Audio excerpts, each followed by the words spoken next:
time for football in Pleinsmen Football with Steve and Steve. Somebody fire me up! Welcome to Plainsmen Football with Steve and Steve, 2016 edition. Coach, hello there. Hey. It's good to see you again. It's great to be seen. Welcome to the Enid Television Network studios. We've been busy behind the scenes. We thought we'd add a little decor to your coach's show. Got some major upgrades this year. I'm very impressed. Major upgrade. That's Yeah. pretty good. Yeah. Well, with the city's budget as tight as it is, I know. you have to bring some personal items out. And, Yeah. of course, this is not my state championship trophy, but Yeah. that belongs to the Plainsmen. We'll talk about that a little more. Okay. Well, first off, thanks for allowing the city of Enid to partner with, the Enid Public Schools and Dr. Floyd and yourself to partner with Pleinsmen Football. I had a great time last year. Introducing our viewers to some of the ball players and many of the assistant coaches. And also, it was your first year last year. Sure. So they needed to find out what this guy came from all the way from Texas, I know. the foreign country, came all the way up to Oklahoma. You bet. So you've been here a while. You figured everything out, and now it's. I don't know if I figured everything out yet, but I have been here for over a year now, which is good. It's a good thing. Well, Coach, this is our first show of the season, and let's talk a little bit about the comparison game. And I remember in the early days, there was a statement: if you want to feel defeated, just compare yourself to somebody else. Sure. You just don't want to do the comparison game. Yeah. But what I would like for us to take a look at, compare or imagine how things are today in 2016 here in August compared to 2015 in August. I think you told me the other day off camera that you're ahead of schedule compared to last year. Is that right? Definitely. You know, I think when we arrived here, we had a particular set of opportunities that we had to address and resolve, and a lot of problem solving, a lot of growing, a lot of training and developing of young men, both as men and as football players, honestly. And, to have quarterbacks that are trained going into the season, familiar with the system, to players at every position that have experience in the system, to understand the culture and what our expectations are, to understand the importance of details and discipline and doing things right. We've come a long way. It's been a lot of fun, and I think it was reflected last week when we scrimmaged Bixby, and is reflected in our day-to-day operations. We'll talk about that, the scrimmage experience with Bixby here in just a few moments. Mm-hmm. But one thing that I noticed in attending practice the other day, Coach, is that there seemed to be a higher expectation. And you see that we have the Miami Dolphins in the, at time, Baltimore Colts football helmet. And this is representing Ken Mendenhall, former Enid Plainsman. Love it. Along with Jim Riley, a former Enid Plainsman. And, of course, we have a picture that we'll show in the show. It lists all the names that are the Plainsmen pros. They're on that sign at the west end zone. And so that kind of helped. We'll add a few more helmets to the show because I think a coach that you had last year, he went back to school or something this year. Yeah, but he Coach played Mills. for the Falcons, so Yep. hopefully we can get us a Falcons helmet. But we just want to really recognize the tradition great. about Plainsmen football. Speaking of tradition and individual players, in the last couple of weeks, you've got the real heated August. It's very difficult, especially the heat coming off that turf. Sure. What kind of players or what were some of the players that kind of stood out, say on both sides of the ball or even special teams? Who stood out? You know, I think we're going to see some kids step up and have some new set of stars this year because some of our real big stars last year graduated. Kids like Marlo Hughes and Will Phillips, both in the defensive and offensive side of the ball, at running back and safety. I think a young man by the name of Ivy Mace, who played JV last year, be a linebacker for us. I think has the potential to be a really good football player for us this year. I think offensively, we're excited about the experience at our quarterback position with both Darian Goins and Mason Scrimmager.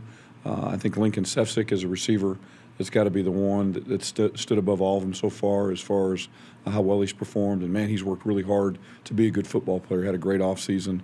And then offensive line-wise, we've got 3 returning starters that are very good.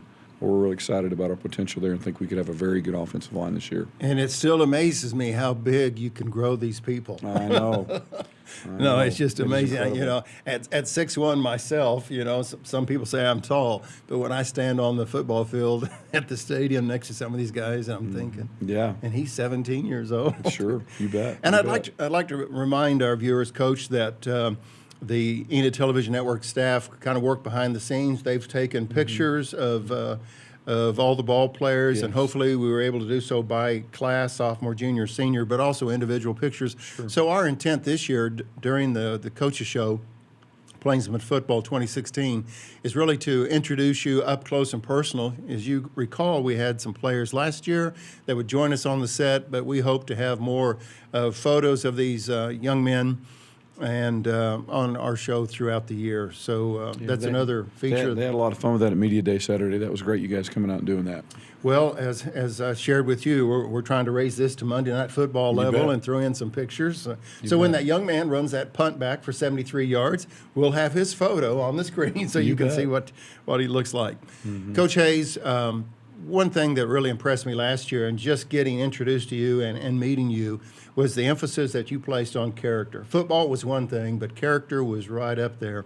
And you were taking some criteria from the Tony Dungy book and introduced that to your players each week about character qualities. Is that weekly character emphasis, is that a part of year 2 for you? And if so, what is the first character emphasis? It is. Last year we did Tony Dungy's book Uncommon, which is a great read, great book to read for those you like to read. This year we're going to just target specific areas. Our first week this week will be the area of commitment and really talk about how important it is in whatever you do in life to have a high level of commitment because it makes you trustworthy, it makes you dependable, and it also helps you to be very successful. And so that's what we'll be focusing on this week. And each week we'll pick a different word that'll kind of be our word for the week and our lesson for the week. And you know, football is a fantastic sport in that it's a vehicle that if you use intentionally, I mean, it's got to be intentionality, but if you use intentionality with it, you can really teach some great life lessons and prepare these young men for life after football in high school. Well, Coach, I can tell you're excited about Plainsmen football for 2016, and the season's going to really get underway with the first official game here in a matter of days, and we'll talk about that in just a moment. But again, thank you for being here. We appreciate the partnership with Enid Public Schools, and thank you for joining us on Plainsmen Football with Steve and Steve, the 2016 edition. Well, we're going to talk defense, big part of the game. We'll do that right after this break.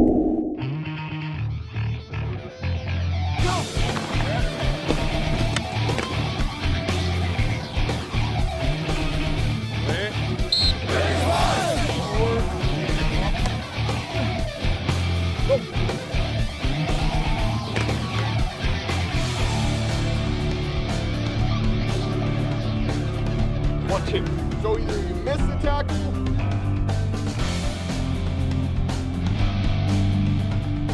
somebody fire me up! Plainsmen, somebody fire me up! Go!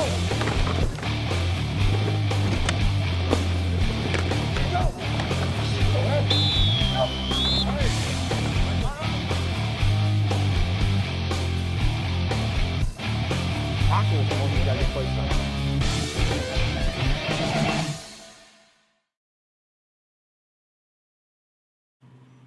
Welcome back to Plainsmen Football 2016 with Steve and Steve, my special guest, Coach Steve Hayes.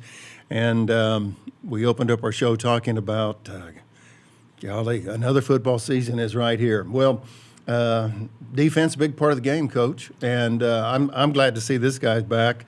Trevor Rubley, defensive coordinator, he joined us last year, and he had the wherewithal to come back again. We didn't scare him off or chase him off last year. Coach, welcome to the ETN studio, and appreciate what you do for our young people. And thanks for coming in today. Coach. You know, I think one of the areas that we really stood out Friday night was on defense. It had made several big plays, stopped and got them off the field several times, their first team.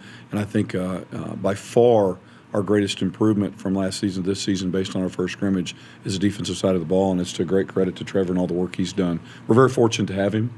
Go ahead. Excuse me, Coach. Yeah. When you're talking about those defensive stops, now weren't there some goal line stops as well? Multiple, yes. Okay. Yeah. And tell us a little bit. Well, it's one thing to be out on the 45 and stop somebody, but when you're down on the goal line stopping somebody, it's a totally different. Unless you've been there, it is different. It is. Explain to us what it's like when the ball's on the 2-foot line and you're stopping them. I'll let Trevor do that since his crew took care of the business. Well, it is a momentum changer for sure. That's why we always try to emphasize effort because you never know. You can get it down 1st and goal on the 2, and they might have a 3-yard loss, and it could be 2nd and 5 from the 5, and sometimes getting a stop, and that's just a huge turnaround, because sometimes when an offense gets a ball that close to the goal line, they pretty much put in their heads, well, that's 6 points. But we always keep fighting, and then when you come away with 0, they actually had a missed field goal down there one time, and that's just a huge uplift for the entire team to try to get that momentum. And as we all know as football coaches and in the game of football, momentum is big, so that can help change a game. Having talked about how much we've improved, Trevor, give some specific examples of the way you think we're playing better defensive football right now and why. I think one, you guys hit on it earlier. Last year was so much fundamentals. We were both new, Coach Hayes and myself, new offense, new defense, and we were so, fundamentals and gap integrity and just new plays. So I think I kind of took for granted the effort standpoint on our defense, and we've really emphasized that in spring football and also early fall camp, is the effort part of it and running to the football, and we call it a swarm. Each player is held to a standard of a swarm grade, and we have each other's backs. If one person makes a mistake, we got 10 other guys running hard to get to the play. I think that helps a lot, and it's starting to show now because we put that emphasis on it. And then also just the understanding of the defense. Last year it was foreign to them. Now we come up and we put in a new defense. It's maybe a day or two, and they take that mile from remembering it last year, and it becomes a lot easier because they can draw back from last year and when we ran it. So I think just that has helped tremendously in order to coach some different things, not just all the basics. Yeah. Get a little deeper. Sorry. Let's talk a little bit about the scrimmage. Bixby Spartans. Bixby knows how to play football. There's quite a tradition over there, and they've had some recent successes. With both of you participating, of course, in the scrimmage, give us your really an overview of how that scrimmage turned out. You talked about the stops, and you felt like you've really made great progress, but just kind of give us a overview of that scrimmage. From an offensive standpoint, I feel like our greatest improvement is we had 0 turnovers. If you remember the start of the season last year, we were pretty regularly not only turning the ball over, but giving up a score off of a turnover. It kind of became a tradition. It seemed like next week there was turnovers. 5 or 6 weeks. Yeah. We were putting ourselves behind the 8 ball, being behind 7-0, and jumping off sides, losing that momentum. And we didn't make those kind of mistakes. I thought we took much better care of the ball. I just think fundamentally we're better football players, and that we know what we're doing. And like Trevor said, our effort is at a higher level, and so much of it in high school football is simply just great effort. And our kids have done a good job of understanding that and applying it. Trevor, your thoughts on the scrimmage? Yeah, I thought we came out and played. We competed with them, and that's something that you go against. The last 2-time state champs. That's what you want, is to compete with them. And I think we had a chance throughout the game. It was tied after the first quarter, 7-7. And we made mistakes, there's no doubt about it, but the way that we handled ourselves and just kept improving and kind of took the fight to them. And I was proud of our guys. We did make mistakes. The times that they did score, we could fix those and eliminate those. So that's what I was proud about our guys, and the effort was outstanding. Seems like effort can cover up a few things. There's no doubt. Isn't it amazing how absolutely. You may make a mistake, but just that effort is really impressive. Absolutely. Coach, we got time for one more question for Trevor. I just want Trevor to reflect a little bit on how he's made the transition from college to high school, and in what ways that's helped him to grow as a coach, and what he's learned in this last year. Yeah, there's just a lot of different ways to learn. I think I hit on this last year when I was on the show.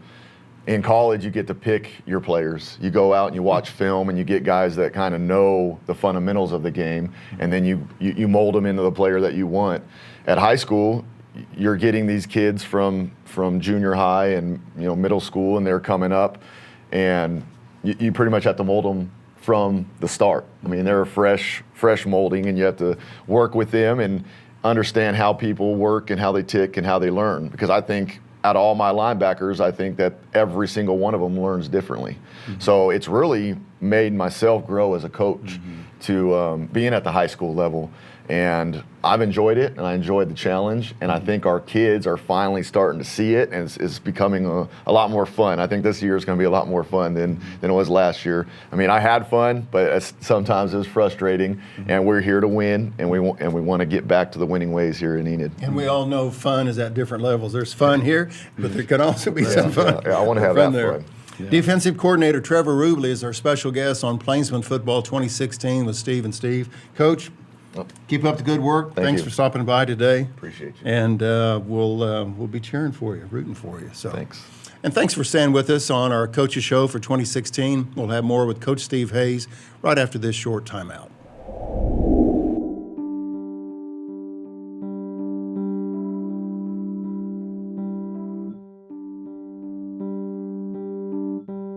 Bryce Youngham, junior, wide receiver. Golden Chalksville, senior, wide receiver and corner. Peyton Phillips, junior, outside linebacker. Corey Slaughter, senior, defensive end. Cameron Arrington, sophomore, wide receiver.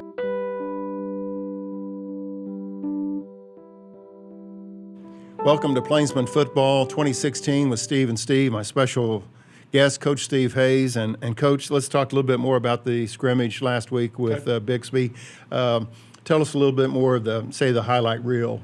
You know, we had several players make some big plays. We had Will Phillips catch a screen pass for a 75-yard touchdown, which is a great play.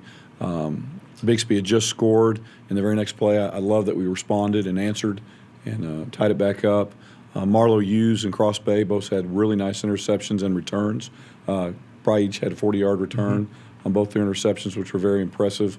We have a new player named Jaime Ponce, who is our kicker, fantastic kicker. We'll kick several out of the end zone with him. I will testify because the other day at practice, I was in the end zone, or I was standing on the goal line, and there was a couple that he kicked over my head. I'm standing there watching him kick to me, and I'm thinking, I'm going to catch it. And then I just kind of did this. So I was impressed with his foot. He's kicked some 55-yard field goals in practice, and he's quite a talent, so we're excited about him. Colton Troxell had a great game at corner, very physical, coming up, taking on the run, as well as defending and making some batted balls at corner on And Colton has last year's experience to build upon. He does. Previous years of experience. Going to be a good receiver for us as well. And so just some kids that are playing and competing and making plays, which I think is big. That's a big difference, I think, from last year. Coach, we're just a few days away from playing Guthrie Blue Jays, first game of the season to open up for the 2016 Plainsman season. What's the preparation like this week for Guthrie? We'll talk a little specifically about Guthrie in a moment, but as for the Plainsmen, what are you guys working on this week? Well, actually, today will be our first day of in-season schedule, and Monday is install, where we install the game plan. I begin to teach the game plan and then work on fundamentals. And then Tuesday and Wednesday will be heavy days for us. They'll be like team and some contact. Thursday, we play the perfect game, where we have to go through the entire format of the game, every aspect, special teams, offense, defense, run plays, defend their plays. If we do it incorrectly, we have to start the whole thing over.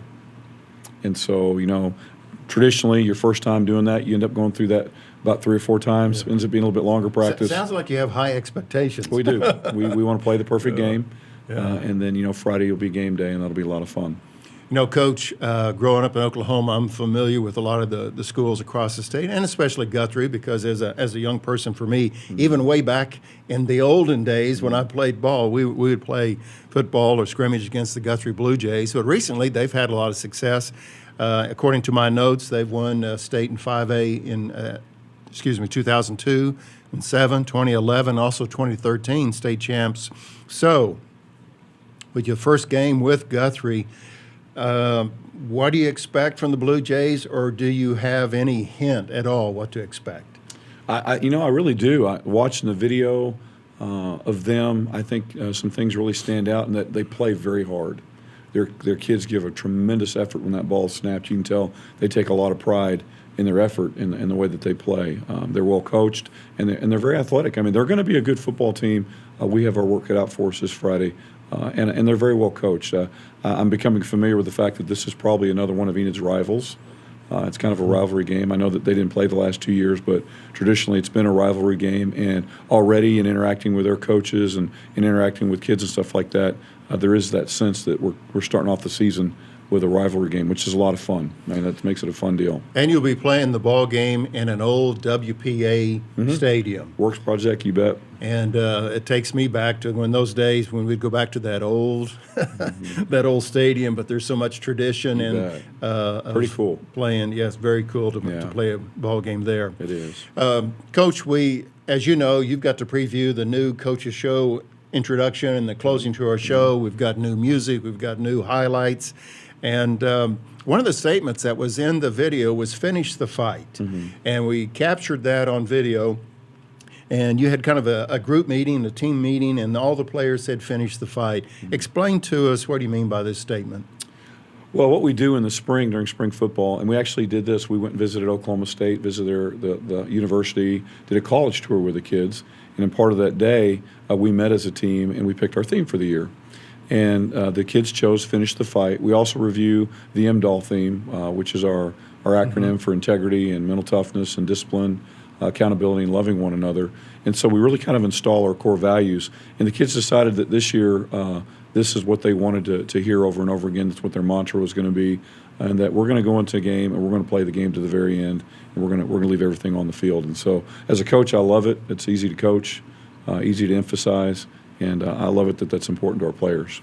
Just visiting with you today, Coach, it seems like everybody's in a little bit more comfortable place compared to this time last year. Is that one phrase that you could use, more comfortable with offense and defense and just where you're at?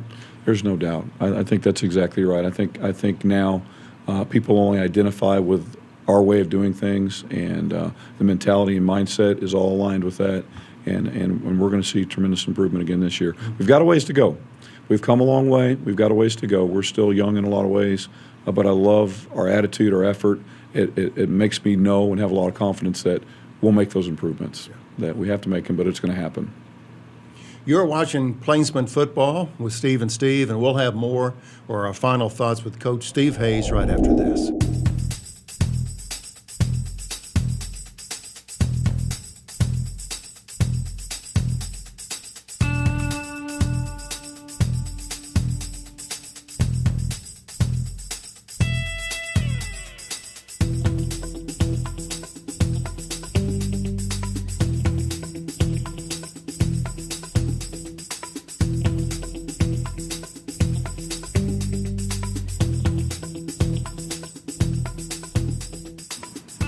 Hello again, and welcome to Enid Pleinsmen Football 2016 with Steve and Steve. And Coach, I've really had a good time today talking about, of course, football, which is near and dear to me. But, you know, we have kind of some traditional reminders in front of us, a state championship trophy. Of course, that's the miniature version, not the real deal. But then some of the pro football players that were Enid Plainsmen at one time, and they've gone on to bigger and better things. You enter your second season as coach of the Enid Plainsmen. Here's a personal question that we really didn't talk about so much. What are the expectations of Coach Steve Hayes? You know, to me personally, I just want to see us continue to improve program-wide. I want to continue to integrate the program in the middle school and at the freshman level to see those guys get better at what we do, right. So that we can continue to coach at a higher level when we get them at the high school. And I think that's one of the things that's different this year is we're not so much showing kids what to do this year, as showing them how to do it. We're getting to coach the small picture, and that's when coaching really gets fun. And I think that's when you really see improvement on the field. And to me, you know, I always want to grow as a coach. I want to in schemes and in relating with kids, and I think that's a continual challenge, and that kids are ever evolving in their tastes and in their cultures and stuff like that. And I always want to be able to relate and find new ways to take care of them and love on them and make a difference. Ultimately, to me, this is about making a difference in a kid's life, getting them ready for life. Very good. Coach, I want to, I hope I have your permission on this, but I want to encourage our viewers, if you have a question for Coach Steve Hayes, we're not going to give out his personal 800 number that he has that you can call him during the middle of a game. But if you have a question for Coach Steve Hayes, you can send an email to AskSteve, A-S-K, Steve, at enid.org, and we'll have that on the screen for you. And so if you ever thought about offense, defense, or Coach, what were you thinking we'll keep those questions away, okay? But seriously, if you have a question for the show, email us, and we'll introduce that to Coach Steve Hayes, and we'll let him address those questions to the viewers. Would you be willing to do that? Sure. You can pick and choose which questions you want. Sure. And to be honest, there's some times where I go, what was I thinking myself? So it's not necessarily an unusual question. Well, you're thinking Pleinsmen Football, Guthrie Blue Jays, a few days away. Coach, it's on the road, so it's at Guthrie. We encourage people to load up in the car and the bus or whatever and head down south I-35. And it's a little rare, too, in that it's a week earlier than normal. It is. Plain zero week, which is new. Yeah. Does that? How does that impact you later on in the season? Does it give you a break? We will. We'll have a bye week right before we play Bishop McGinnis and go into district. So give us a chance to catch our breath and get ready for district. Okay. Coach Steve Hayes, good seeing you again. You too. Thank you. And appreciate your work, what you do with our young people here in the community. And thanks for being here today. Thank you. And thank you for being with us today here on Enid Plainsmen Football with Steve and Steve. And we look forward to bringing you every week an updated show on Plainsmen Football. So until next time, make it a great day. Thank you for watching Enid Plainsmen Football with Steve and Steve on ETN.